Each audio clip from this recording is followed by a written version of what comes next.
Hello students, आज हम पढ़ेंगे class 7 chapter 1 and topic is computer hardware. उसके अंदर पढ़ेंगे input devices and CPU hardware elements. So let's start the chapter. A computer is an instruction driven device that accepts data, processes it and produces the desired results in the form of information. Computer आप बचपन से पढ़ते आ रहे हैं इसकी definition को, और computer क्या होता है ये भी। कंप्यूटर एक इंस्ट्रक्शन ड्रिवन डिवाइस है। यहाँ पे आपको बिल्कुल नया फॉर्म कंप्यूटर का सुनने मिल रहा है। कंप्यूटर क्या है? Instruction driven device. That means ऐसा डिवाइस जिसको इंस्ट्रक्शन से चलाया जाता है, जो इंस्ट्रक्शन से चलता है और ये डेटा को एक्सेप्ट करता है। दैट मीन्स इनपुट को एक्सेप्ट करता है। इनपुट इसके अंदर हम फीड करते हैं और फिर उस इनपुट का प्रोसेसिंग होता है, processes it and produces the desired result. और जब प्रोसेसिंग हो जाता है तो वो इंफॉर्मेशन में बदल के, रिजल्ट में बदल के हमें सामने दिखाई देता है आउटपुट डिवाइसेस में। That data are fed into the computer through the input devices which are then process inside a CPU and then results are displayed through the output devices. Data को हम प्रोसेसिंग करने के बाद output devices पर देख सकते हैं। Thus, a computer system constitutes an input device, output device and processing device. इसीलिए हमारे कंप्यूटर में 3 कंपोनेंट्स होते हैं बेसिकली, और 3 वर्किंग स्टेजेस भी होते हैं कंप्यूटर के: इनपुट, प्रोसेस और output. Input devices accept instructions and data from the user and sends it to the CPU. Input devices का काम क्या है? ये सीपीयू को डेटा और इंस्ट्रक्शन अवेलेबल करवाते हैं, डेटा इनपुट करवाते हैं सीपीयू में। There are various types of input devices, और हमारे कंप्यूटर के आसपास बहुत सारे input devices होते हैं। Some of the common input devices are keyboard, mouse, joystick, scanner, OMR, OCR, MICR, light pen, microphone, barcode reader, webcam, digital camera, etc. इतने सारे input devices हैं जो कि कंप्यूटर को डेटा इनपुट कराने में, फीड करवाने में मदद करते हैं। आइए इनको विस्तार से जानते हैं। कीबोर्ड के बारे में पहले पढ़ेंगे। First input device given here is keyboard. A standard desktop keyboard is the most common input device. It is mostly used to type text and to send the instructions to a computer with the help of keys. आप सबने class 3 से ही पढ़ा है कि keyboard जो है वो text type करने के लिए, यानी कुछ भी अल्फ़ाबेट, नंबर, स्पेशल कीज, कुछ भी इनपुट डालना है, कीबोर्ड से टाइप करना है, तो उसके लिए ये कीबोर्ड यूज़ आता है। और इसमें बहुत सारे कीज़ भी होते हैं जिससे कि हम इंस्ट्रक्शंस कंप्यूटर को दे पाते हैं। A keyboards keys are the buttons that represent alphabet, numeric, alphanumeric and special characters. Keyboard में किस किस तरह के कीज़ होते हैं? अल्फ़ाबेट कीज़ होते हैं A to Z, numeric keys होते हैं 0 to 9, alpha numeric that means copyright हो गया, @ हो गया, ये सब अल्फ़ा न्यूमरिक कीज़ हैं। और सम स्पेशल कैरेक्टर्स, सिम्बॉल्स होते हैं। फंक्शनल कीज़ भी होते हैं F1 to F12। The keys can be used individually और in combination with other keys. A keyboard normally contains 101 to 106 keys. एक स्टैंडर्ड कीबोर्ड में 104 कीज़ होता है, जबकि 101 मिनिमम और 106 कीज़ मैक्सिमम हो सकते हैं। और ये बहुत सारे कीज़ के कॉम्बिनेशंस के साथ भी हम लोग यूज़ करते हैं। जैसे शिफ्ट प्लस A दबा दिया जाए तो कैपिटल A आ जाएगा, सिंपली A दबाया जाए तो स्मॉल a आएगा। इसीलिए कॉम्बिनेशन में भी 2-3 कीज़ मिला के यूज़ किया जाता है, शॉर्टकट कीज़ के लिए भी, और नहीं तो सिंगल कीज़ भी हम लोग यूज़ कर सकते हैं। कीबोर्ड का पिक्चर दिया हुआ है। Depending on the position of placement of the keys, the layout of a keyboard comes in various styles such as QWERTY, QWERTY, QWERTZ, AZERTY and DBORAK। इतने तरह के कीबोर्ड होते हैं जिसमें कि ऊपर वाला जो ये लाइन है अल्फ़ाबेट का, उसमें QWERTY नॉर्मली ये कीबोर्ड हम लोगों को मिलता है लैब में। लेकिन इस तरह के भी कीबोर्ड होते हैं जिसमें ऊपर वाला लाइन अल्फ़ाबेट का QWERTZ या AZERTY भी होता है।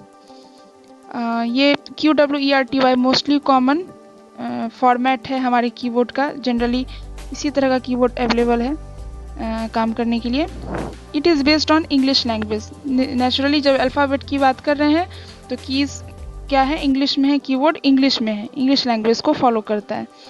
It has taken its name from the positioning of 6 alphabetical keys that are positioned on the upper line of the keyboard.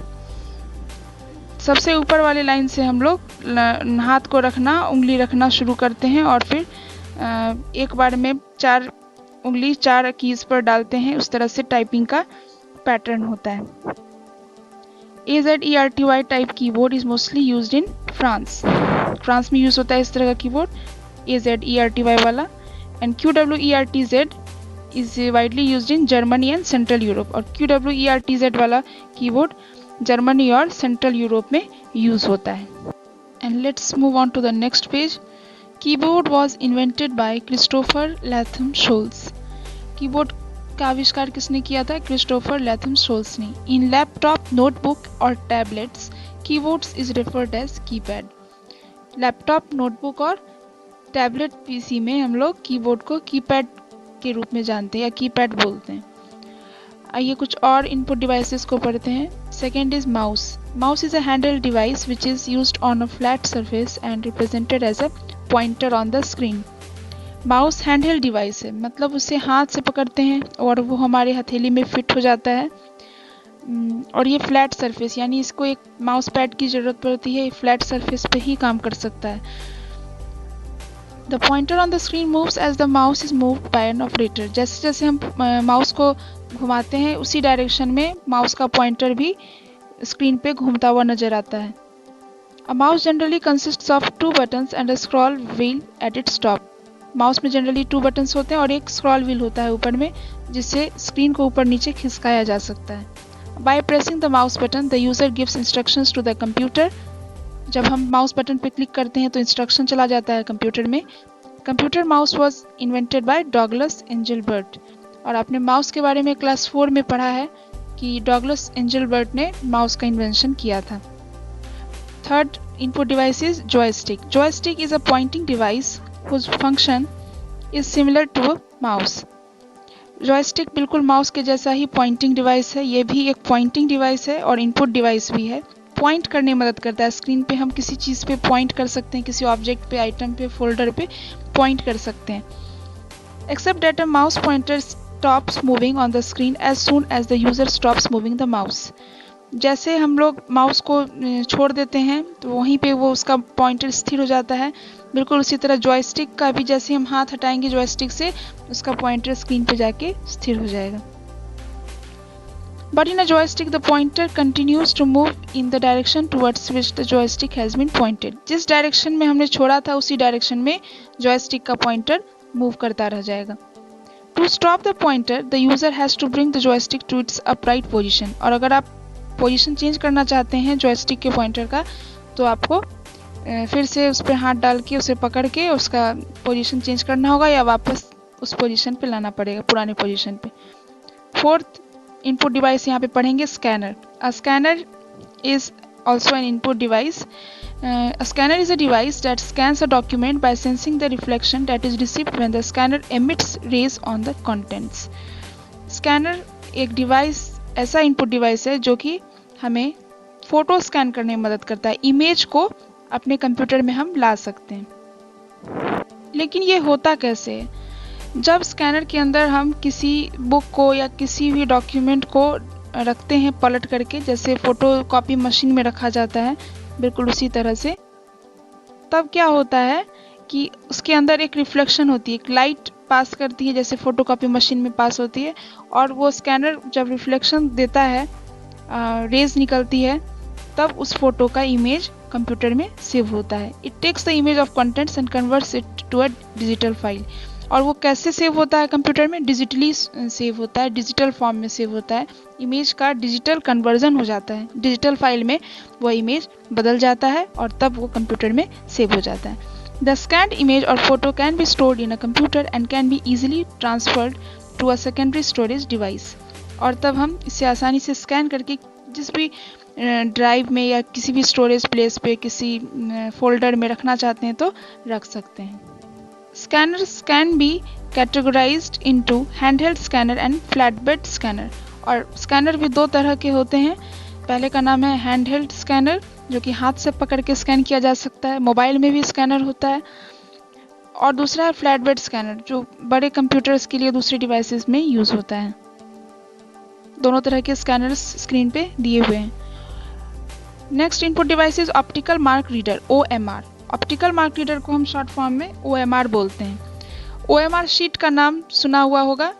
OMR sheet क्या होता है? ये एक ऐसा शीट है जिसपे जब हम उसमें मार्किंग करते हैं तो वो कंप्यूटर से रीड होता है और तब चेक होता है। ये जनरली एग्जामिनेशंस में OMR शीट दिया जाता है स्टूडेंट्स को। OMR is an input device which can detect the marks on a paper. OMR एक ऐसा डिवाइस है जो आंसर शीट्स यानी OMR शीट्स पर जो भी हम मार्किंग करते हैं या कोई आंसर सेलेक्ट करके उस ऑप्शन को रंग देते हैं, कलर कर देते हैं, तो उन मार्क्स को वो पढ़ सकता है, रीड कर सकता है। It is use to evaluate answer sheets in which selected answers are marked in dark circles और बॉक्सेस। बॉक्स और सर्कल्स में होता है बना हुआ, और उसको हम लोग जब रंगते हैं तो उस मार्क्स को, उस रंगे हुए को OMR डिवाइस पढ़ लेता है। अब हम लोग नेक्स्ट डिवाइस पढ़ेंगे। इसका नाम है ऑप्टिकल कैरेक्टर रीडर या ऑप्टिकल कैरेक्टर रिकॉग्नाइजर। इसका भी शॉर्ट फॉर्म है OCR। इसको OCR के नाम से ज़्यादातर जानते हैं। OCR is a device which are not only detects a mark but also recognize shapes and identify the characters directly from the source document. OCR OMR से थोड़ा अलग है। OMR में सिर्फ हम मार्क्स रीड कर सकते हैं डिवाइस के द्वारा, जबकि OCR में हम मार्क्स के साथ साथ कुछ शेप्स को भी आइडेंटिफाई कर सकते हैं। An example of OCR application can be seen in the verification of examination forms in different educational institutions. OCR का यूज़ एजुकेशनल इंस्टीट्यूशंस यानी कि स्कूल्स, कॉलेजेस में मिलता है सबसे ज़्यादा, क्योंकि वहाँ पे हमें सिम्बॉल्स के साथ साथ और लिखा हुआ और मार्क्स सब पढ़ना पड़ता है, इसलिए वहाँ पे OCR का यूज़ होता है। And the last input device is magnetic ink character reader. इसका भी शॉर्ट फॉर्म है MICR।